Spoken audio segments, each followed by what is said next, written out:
doesn't look the same to everyone.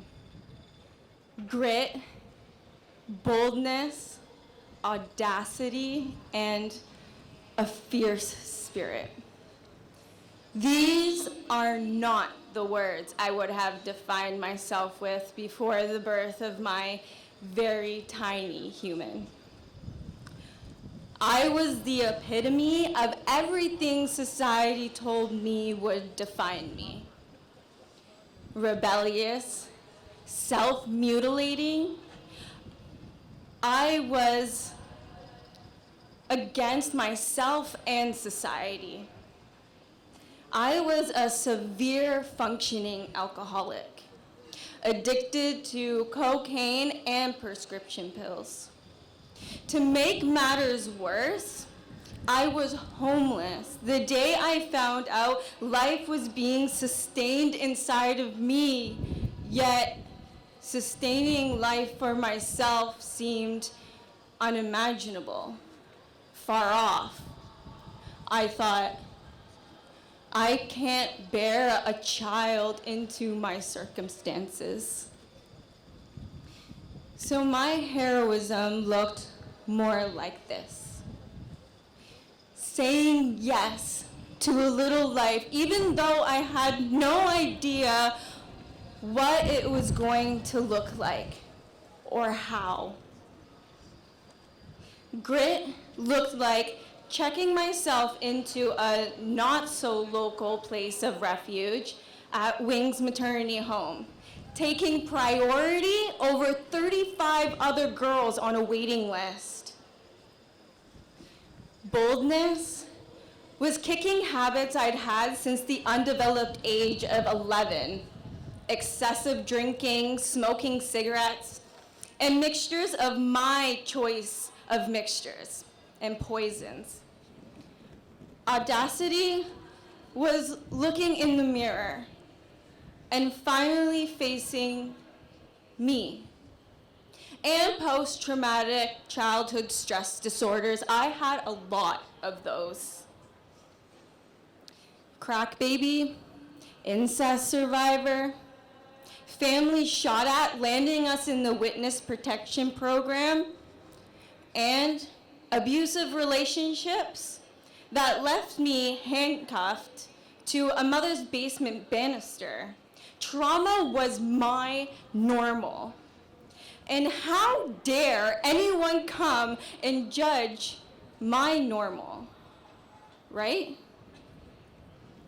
But a fierce spirit, Jesus, chased me down to give me a life when I thought I would be doing my child a great service by giving them a death sentence they did not ask for.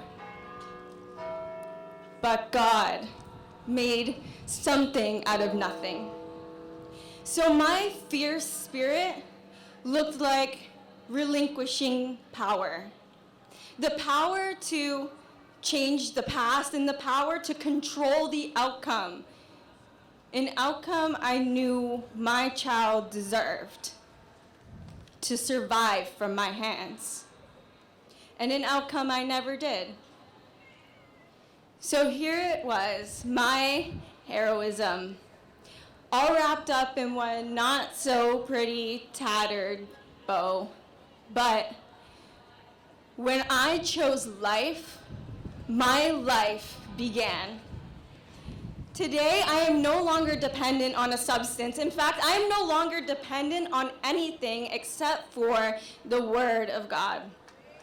Woo!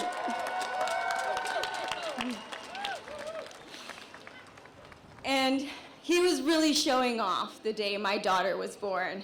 And now she's everything I never was.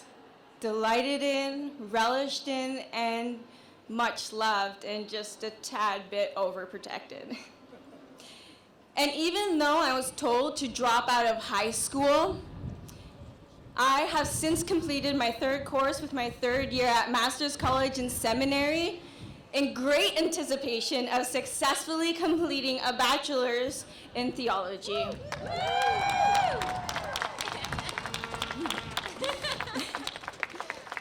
And now I travel to assemblies all across Ontario, sharing my story of how choosing life changed mine. Society told me that I was too weak and damaged to have a baby. I just wasn't strong enough. I'd just be another statistic. Well, here's a little secret. We are all weak at times, and we are all a little damaged. And the fact is, I was strong enough. And I'm not only not a statistic, but a walking billboard proving that you can do it too. And so, to any woman out there facing an unplanned pregnancy, I encourage you to make a choice you can both live with. You are not a statistic on the rise, or who society says you will become. You are strong enough to choose life. Visit www.choice42.com to find support in your area.